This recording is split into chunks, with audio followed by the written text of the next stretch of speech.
In just a second, I'm going to be introducing author David Housewright, and we're going to talk about his brand new book right here, First Kill the Lawyers. Oh my gosh, guys. You know what? This is so far out of what I usually read, and I loved this book. I can't wait to tell him how much. He may be annoyed with me, but sorry, David, ahead of time, but I have to tell you how amazing this book was. So get prepared because that's what I'm going to be doing, just telling him how much I love this book. Everybody, here is David.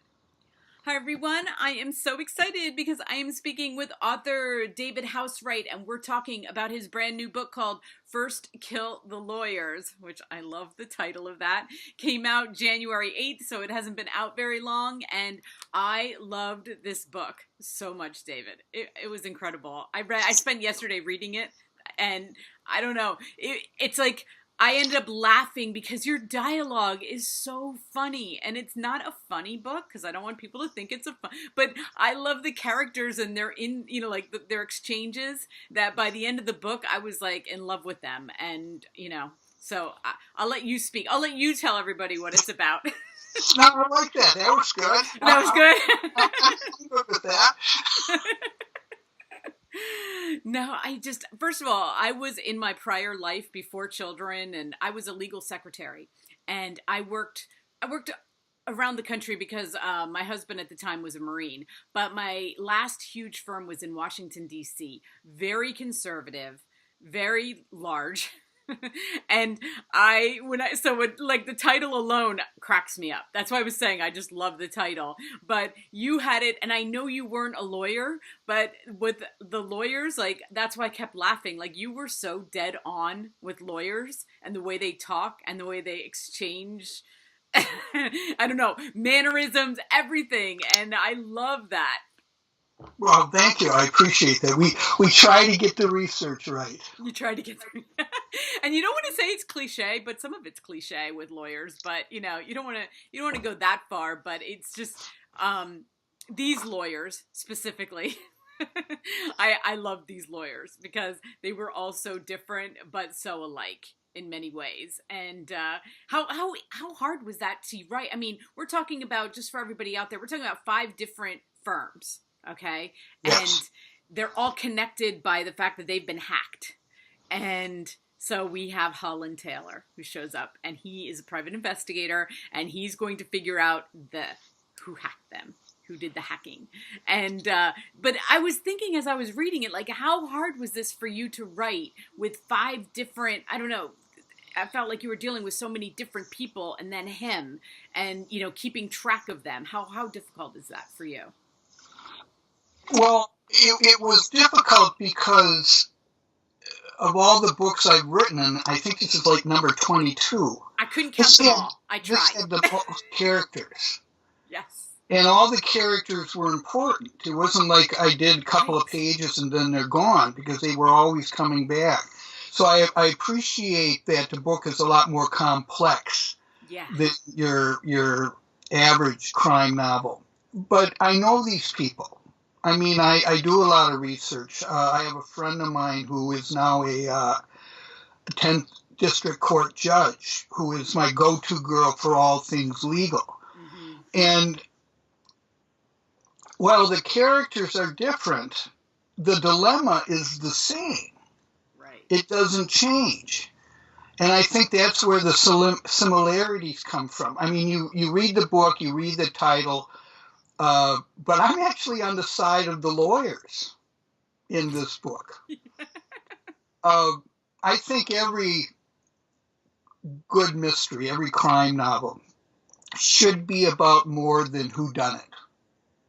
It should be about more than who killed Mr. Body in the library with the candlestick. This book is about morality, and it's about ethics, and the fact that the two sometimes conflict.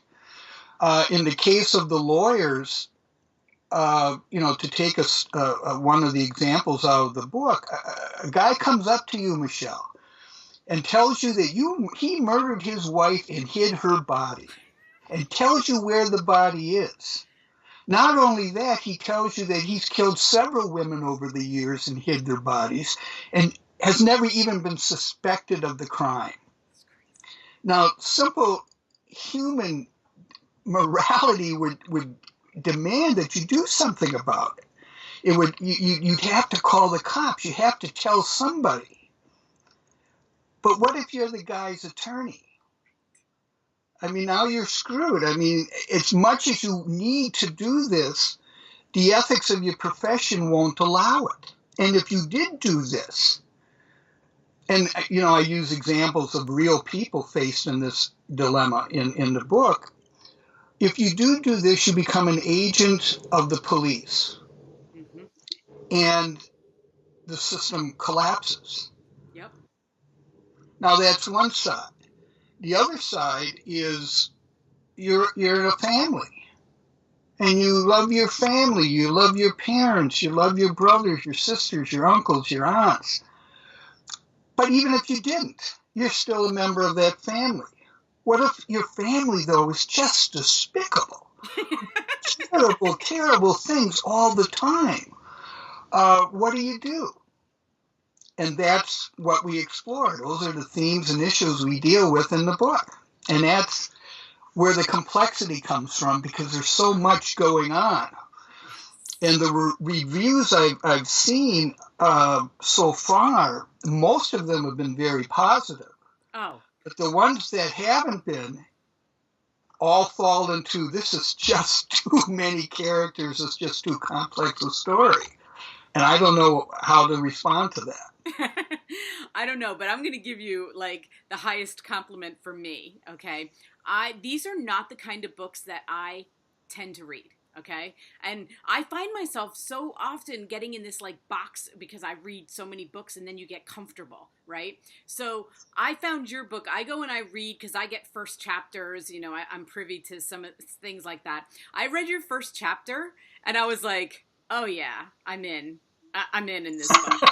And as I was reading it, I was like, wow, I mean, I sometimes just skip this whole genre because you feel like back in the day I was a Tom Clancy and, all those books that and then I like moved on. I'm like, I'm a mature woman now. I read women's fiction. I read, and and then I read the first I got some name for you when we're done with this. And then I read this book and I'm like, okay, yes, definitely. I have to get back into this. And, it was your writing and your first chapter. If I read a first chapter and I'm like, I have too many books to read, I'll be like, pass. But your first chapter, I'm like, I'm in, I'm doing this. And then I contact you and I'm like, let's do this call. And, so it made me so happy yesterday when I read the rest of it, because I had to read the rest of it. And I was like, oh my gosh, I was so right. This was such a good book. And I saw you've written so many books and, I'm like, I'm so happy I found you. Oh, thank you. I appreciate that, Michelle. Yeah, all you have to do is go on my channel and you see it's just women's fiction. Oh, I know, I did. I mean, you sent me the email, I'm like, okay, who's this? Right, exactly. But and that's what I want to tell everybody out there, every once in a while, step out of your box, go read other stuff. And of course, this was right up my alley. Like I said, I was a legal secretary. I remember I got hired right out of high school. I was 17. And these two lawyers hired me. They were young, too. Wait. Oh, 17? No, I was 17. Oh, I'm sorry. They were right out of law school. Oh, okay. I was 17. Two lawyers right out of law school, starting their own firm, hired me. And, we started doing domestic. And as we would get clients, and find out stuff. I didn't do criminal, but I'd find out stuff and I'd walk in their office and I'd be like, what are you going to do? Now you know stuff. And they're like, we're going to spin it. That's what we're going to do.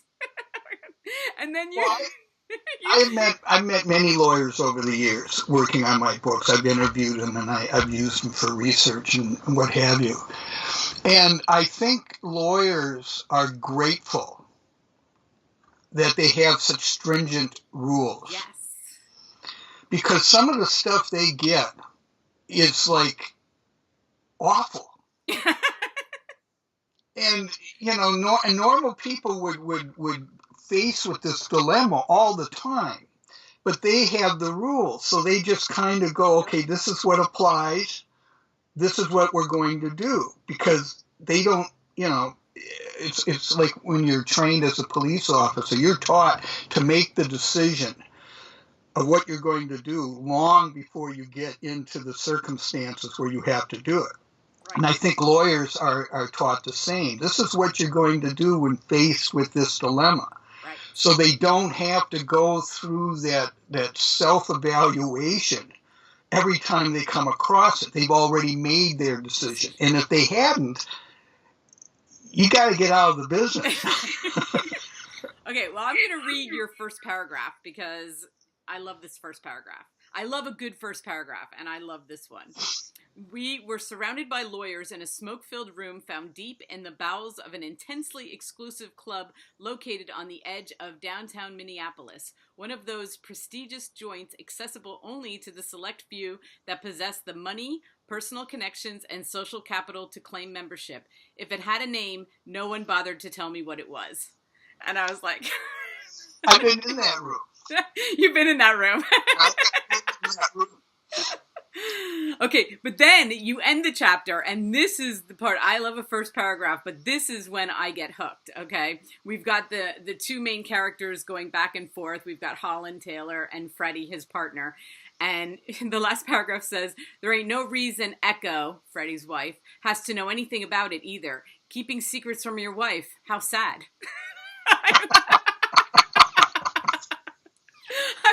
Right then, that's why I said, like, this is not a funny book, but their personalities and their exchanges are very funny and keep the book, like, alive to me. Well, the odd thing about it is when I wrote it, when I worked it out in my head, when I'm putting it on paper, I knew it was going to be very dark. I knew this would be the darkest book I've written in 22, and I've written some dark books. Mm-hmm. I was very surprised when people were laughing while reading this book because I didn't put the lines in to be funny. I put them in there to explain the situation. Him telling Mackenzie, don't tell his wife what they're doing, wasn't meant to be funny. It was meant to be almost cautionary, like nobody needs to know our business because our business is so dark. And yet people are laughing because, yeah, that's what you do. And I'm like, okay, I guess. But don't you think that because the material was dark, that knowing, doing the characters in such a way that gave them that personality, to me, it was like it set up their personalities so well in that first chapter that you're willing to take that ride with them through the rest of the book because they're flawed. But then you love them because their flaws are something that you actually love. And I don't know, like, I think that that's what carries it through, because I don't like to read dark things, and I'm not, that's not who I am as a reader, but I got through it because I cared about them. I cared about Holland Taylor. I cared about his story, and I found him amusing, and I thought you wrote him really, really well. And you know what? I know I'm not the only one to say this, because like you said, other people have said it. I went back and I read and I watched some of your videos, and people were always saying, like, your dialogue is amazing, and I agree with that 100%. Oh. Thank you. I think what it comes down to is the old man my father was the calmest human being alive. Nothing ever ruffled him. And he laughed at the dumbest things that people would do. And he told me once, look, just because something's important doesn't necessarily mean it's serious. And that must have steeped into my consciousness because I do this all the time, where I write about some really serious and dark things, and then you throw a line in there and you wonder where it came from. And I'm thinking it's the old man standing on my shoulder going, this is funny, isn't it? I guess. Right. Like, you're just writing him, you're just in his head, in Holland's head, writing his lines, like you hear them. And, I loved him as a character. And I was watching one of your videos and I found this so fascinating because a lot of young writers or new writers watch me. You don't take a lot of time editing. And I was like, what? Like, I listened to you tell this person who was interviewing you your process, and I was like, oh my gosh, I have to get him to tell them, because like all my new writers are like, I'm on my 50th edit and they're giving it back to me. And Well, I do have a process. And a lot of writers, and I know a lot of writers, and good friends of mine, and everybody does it differently. right. But what I do is I kind of figure out the book ahead of time. Now, it may not be a very detailed outline, but I know what's going to happen. I know how it's going to end before I begin. That's crucial. Okay. So I'm always polishing the book. I'll write 1,000 words today.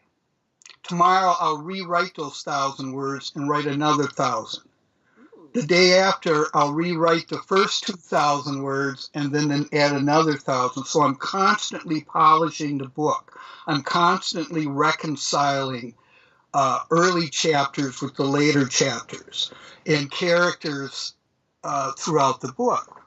So when I get to the end, it's finished. It's done. Wow. Now, a lot of writers, including some very fine writers, they just sit down and they write the book. Right. Well, I submit to what they've written is just a glorified outline. And now they're going to go back and they're going to rewrite and they're going to reconcile and they're going to make changes and they're going to figure it all out. And this is what they do. And then they do it again. And then they're thinking, well, maybe I should change the ending. Well, if I change the ending, I have to change the beginning and then they go through the process again. I don't do that. I figure it all out ahead of time. And then I write it. And I try to make sure what I write fits the vision I had in the first place. And once I'm done, I'm done. I'm not going to keep writing it over and over and over again. That's madness. Yeah, but right. That's what a lot of people do. Yeah. And, God love them. Some of them are very, very fine writers. So, everybody does it their own way. But I met a woman, swear to God, in a seminar. And the person who was conducting the seminar was I don't even know what I was doing there. And she was talking about ways to boost your creativity, whatever the hell that meant. And she came up with a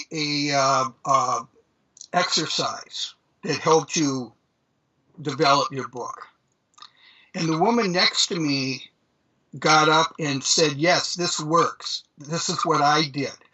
I wrote 60,000 words, and then I did this exercise, and I realized what was wrong with those 60,000 words. I threw them out, and I started again, and I just looked at her like, this is the saddest thing I ever heard in my life. And I'm going, are you kidding me? Did you ever think of maybe outlining the book, and then you wouldn't have had to waste 60,000 words? But this is the way I do things. You're like, I hope you live to be 100, that you have time to write 60,000. I was trained in newspapers. Yes. I was trained in advertising. I was taught at a young age how to see the story and how to write the story. And I'm going to tell you that experience is why I don't rewrite my books over and over and over again, because I know ahead of time what I'm trying to accomplish. It's like like a newspaper story. You already know the story. You just have to get it right. I love that. I really do. So, okay, so this is book 22.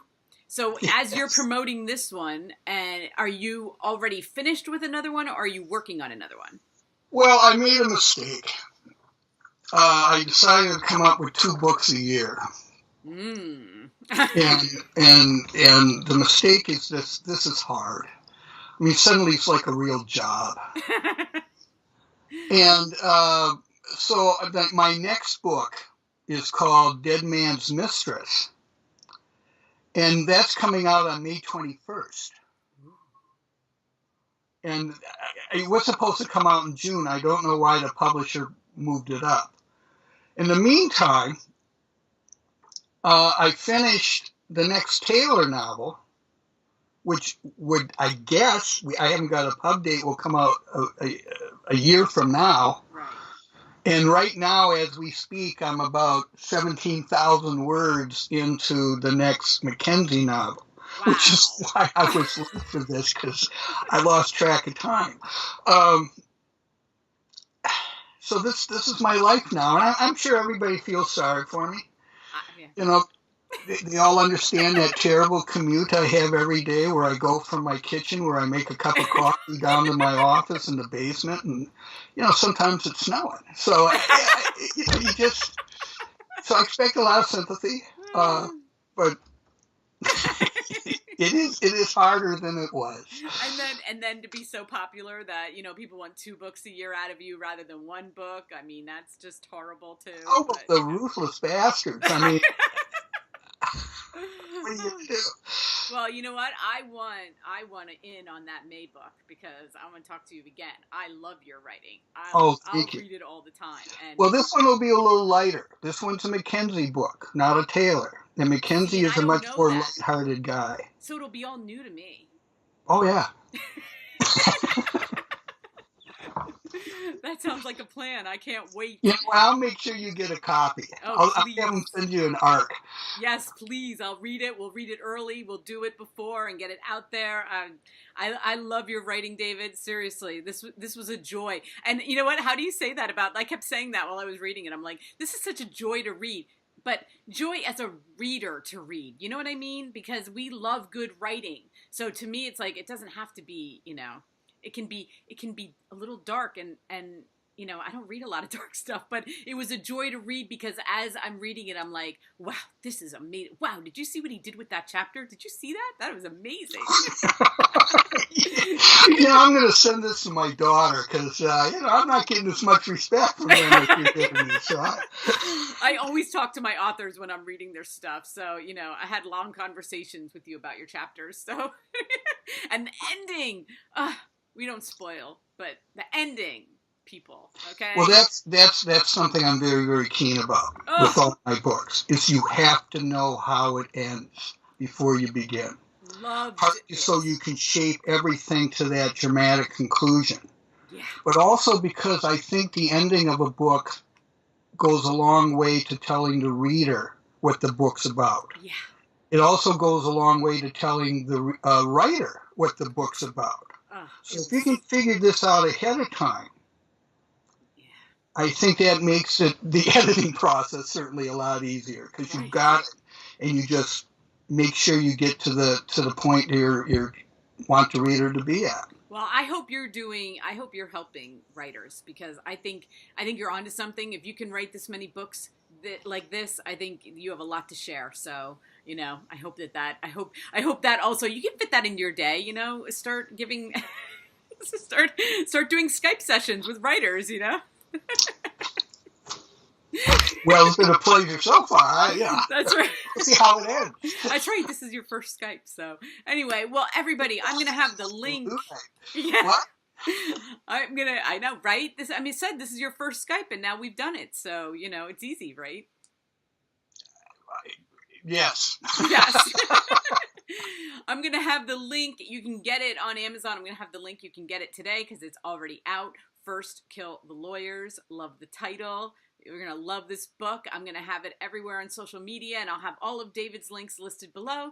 Thank you so much, and we will talk again soon. Thank you, Michelle. Okay. My pleasure. Okay. Have a great day. Bye-bye.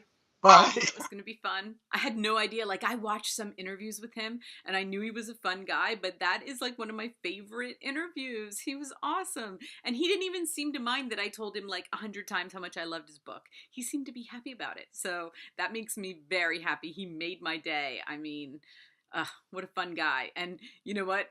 You got to read this book. That's all I can tell you. I can't wait till his next one. I'm going to get to talk to him again in May, I think he said.